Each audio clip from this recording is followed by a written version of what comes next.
Welcome to Daily Life Solution YouTube channel. আজি আমি ইউটিউবত আলোচনা কৰিম অসমৰ প্ৰাকৃতিক সৌন্দৰ্যৰ ৰচনা। তো ফাৰ্ষ্টত কি আছে যে আৰম্ভণি। উত্তৰ পূৰ্বাঞ্চলত অৱস্থিত ভাৰতৰ অংগৰাজ্য অসমখন ভাৰতৰ অন্যান্য ৰাজ্যৰ তুলনাত ঈৰ্ষাজনকভাৱে চহকী। ইয়াৰ পৰ্বত পাহাৰ বৈয়াম নদ নদী গিৰি গুহা নামনি উজনি সকলোতে প্ৰকৃতি দেৱীয়ে সৌন্দৰ্যৰ অভিনৱ ৰূপ ডালি ন কইনাৰ সাজেৰে ভূষিত কৰি ৰাখিছে। পাহাৰ পৰ্বতৰ সৌন্দৰ্য টপিক। ইয়াত আছে অসমৰ উত্তৰে সৌন্দৰ্যৰ ৰূপ মাধুৰী পৰিহিতা হিমগিৰি হিমালয় পৰ্বতশ্ৰেণী। ইয়াত সৰু বৰ সকলো পাহাৰত সৌন্দৰ্য সিঁচৰিত হৈ আছে। ৰাতিপুৱাৰ কোমল ৰ'দ পাহাৰ পৰ্বতৰ ওপৰত পৰি এক স্বৰ্গীয় সৌন্দৰ্যৰ সৃষ্টি কৰে। শীতকালত বৰফে ঢকা পাহাৰ পৰ্বত যেন বগা চাদৰেৰে আঁঠু মটুকাৰিকৈ মেৰিয়াই ৰাখিছে।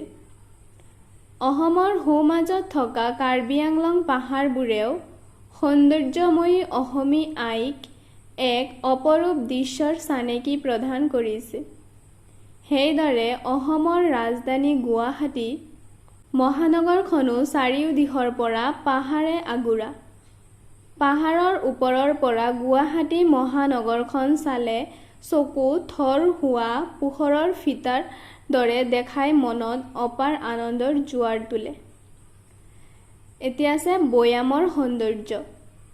ইয়াত আছে অসমখন পাহাৰীয়া ৰাজ্য যদিও অসমৰ ব্ৰহ্মপুত্ৰ আৰু বৰাক নৈ দুখনৰ উপত্যকা অতিকৈ সাৰুৱা। ইয়াত নানান ধৰণৰ শস্য উৎপন্ন হয়। আঘোণৰ পকা ধানৰ পথাৰৰ যেন সৌন্দৰ্যৰ আকৰ।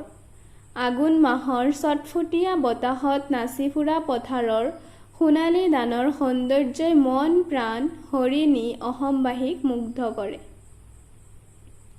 এতিয়া আছে নদ নদীৰ সৌন্দৰ্য। ইয়াত কৈছে যে অসম হৈছে নদীমাতৃক ৰাজ্য। অসম কি নদীমাতৃক ৰাজ্য, কিয়নো ইয়াত বহুতো নদী আছে ন, কাৰণ ইয়াত অসংখ্য নদ নদী আছে। ইয়াৰ ব্ৰহ্মপুত্ৰ আৰু উপনৈসমূহে বাৰিষা কালত পানীৰে উপচি পৰি গাঁও বৈ বুৰাই পেলায়। বানপানীৰো সৃষ্টি কৰে। বানপানীয়ে ইয়াত বানপনী হৈ আছে, বানপানীয়ে হ'ব। বানপানীয়ে যথেষ্ট ক্ষতি কৰে যদিও বাৰিষা কালত অসমৰ সৌন্দৰ্যই এক ৰহস্যময় অনিৰ্বচনীয় ৰূপ লয়। পানীৰ কুলকুল শব্দই কাণত অমিয়া হৈ বাজে। অসমৰ নদ নদীসমূহত নাও খেল অনুষ্ঠিত হয়। নাৱৰীয়াসকলে নানান গীত মাত গাই আনন্দ ফূৰ্তি কৰি সৌন্দৰ্যত সুৰৰ সমন্বয় ঘটায়। অসমৰ হাবি বননিৰ সৌন্দৰ্য। অসম হৈছে হাবি বননিৰ দেশ। ইয়াৰ 30% ভূমি হাবি বননিয়ে দখল কৰি আছে। অসমৰ হাবিত নানান প্ৰজাতিৰ গছ গছনি তৰু লতা নল সাগৰী আদিৰে ঠাহ খাই আছে। এই গছ গছনিবোৰে প্ৰাকৃতিক সম্পদত অসমখনক চহকী কৰাৰ লগতে অসমৰ সৌন্দৰ্যৰ ভাণ্ডাৰলৈ অকৃপণ অৱদান আগবঢ়াইছে। অসমৰ উত্তৰ দিশত হিমালয় পৰ্বতৰ নামনি অঞ্চলত শাৰী শাৰী বিভিন্ন প্ৰজাতিৰ গছ যেনে গমেৰী হৈ আছে, ইয়াত গমাৰি হ'ব, গমাৰি সোণাৰু চেগুন শিশু শিমলু আদিৰ লানিয়ে মনত অপাৰ আনন্দৰ খলকনি তোলে। সেইদৰে অসমৰ ব্ৰহ্মপুত্ৰ নদৰ দক্ষিণ পাৰৰ সমভূমি অঞ্চলত বিস্তৃত হৈ থকা শাল গছৰ শাৰীয়ে সৌন্দৰ্য পিপাসু পৰ্যটকসকলক হাও বাউলি মাতে। এতিয়া হ'ব বিভিন্ন ঋতুৰ সৌন্দৰ্য। অসমত 6টা ঋতু দেখা যায়। কি কি? গ্ৰীষ্ম বৰ্ষা শৰৎ হেমন্ত শীত আৰু বসন্ত। এই ঋতুসমূহ স্বকীয় সৌন্দৰ্যৰে বৈশিষ্ট্যমণ্ডিত। গ্ৰীষ্ম আৰু বৰ্ষাকালৰ অসমৰ সৌন্দৰ্য অতুলনীয় যদিও শৰৎ ঋতুৱে অসমৰ প্ৰাকৃতিক সৌন্দৰ্যলৈ এক নতুনত্ব কঢ়িয়াই আনে। এই সময়ত আকাশ ফৰকাল হৈ নীল বৰণ ধাৰণ কৰি থাকে। গছ-গছনি নানান ধৰণৰ ফল-মূল যেনে আম, কঁঠাল, মধুৰিআম, কলমা, সুমথিৰা, কমলা হ'ব ইয়াত কলমা হৈ আছে কমলা, সুমথিৰা, লেটুকু, নাৰিকল, আপেল আদিয়ে অসমবাসীৰ অন্তৰত জীয়াই থকাৰ নতুন উদ্যম প্ৰদান কৰে। অসমৰ বসন্তকালৰ সৌন্দৰ্য সোণত সুৱগা চৰাৰ দৰে। এই ঋতুত গছ-গছনিয়ে নৱ নৱ পল্লৱেৰে জাতিষ্কাৰ হৈ উঠে।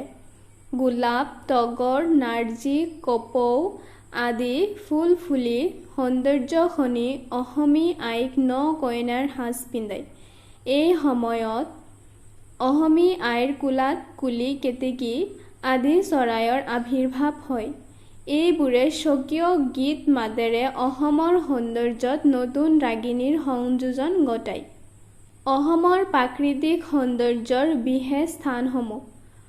অসমৰ য'তে ত'তে সৌন্দৰ্যই লীলা কৰি আছে যদিও অসমৰ এনে কিছুমান স্থান আছে যিবোৰৰ প্ৰাকৃতিক সৌন্দৰ্য ইমানেই মোহনীয় যে অসমৰ বাহিৰৰ পৰা বহুত পৰ্যটক সেই সৌন্দৰ্যৰ অমিয়া পান কৰিবলৈ দাপলি মেলি আহে। তেনে কেইটামান স্থান হৈছে গুৱাহাটীৰ কামাখ্যাধাম, বশিষ্ঠাশ্ৰম, তেজপুৰৰ অগ্নিগড়, হাজোৰ পুৱামক্কা, গোৱালপাৰাৰ দৰগাহ শ্বৰীফ আদি। এইবোৰৰ চাৰিওফালৰ প্ৰাকৃতিক পৰিৱেশ আৰু সৌন্দৰ্য ইমান মোহনীয় যে স্থানবোৰ দৰ্শন কৰিলে গতানুগতিক জীৱনৰ বিষাদ আৰু ক্লান্তি নিমিষতে দূৰ হৈ যায়। অসমৰ প্ৰাকৃতিক সৌন্দৰ্যৰ প্ৰতি ভাবুকি অসমৰ অপৰূপ প্ৰাকৃতিক সৌন্দৰ্য আৰু সম্পদৰ লোভত মোহিত হৈ যুগে যুগে নানান জাতি আৰু গোষ্ঠীৰ লোক অসমলৈ প্ৰব্ৰজন কৰি আহিছে। ফলত অসমৰ জনসংখ্যা দ্ৰুত গতিত বাঢ়ি আছে। জনসংখ্যা বাঢ়ি যোৱাৰ লগে লগে সিহঁতৰ বাসস্থান আৰু খাদ্যৰ বাবে প্ৰাকৃতিক সৌন্দৰ্যৰে ভৰপূৰ স্থানসমূহ মানুহৰ বাসভূমি আৰু কৃষিভূমিলৈ সলনি হ'বলৈ ধৰিছে। ফলত অসমৰ প্ৰাকৃতিক সৌন্দৰ্যৰ ওপৰত কুঠাৰাঘাত পৰি আছে। আমি অসমবাসীয়ে অসমৰ প্ৰাকৃতিক সৌন্দৰ্য অটুট ৰখাৰ বাবে যদি এতিয়াই সচেতন নহওঁ তেন্তে সন্নিকট ভৱিষ্যতত অসমৰ প্ৰাকৃতিক সৌন্দৰ্য লোপ পাব আৰু মোহময়ী বিনন্দীয়া অসমৰ নামো ইতিহাসৰ পৃষ্ঠা এলাগী হৈ পৰিব।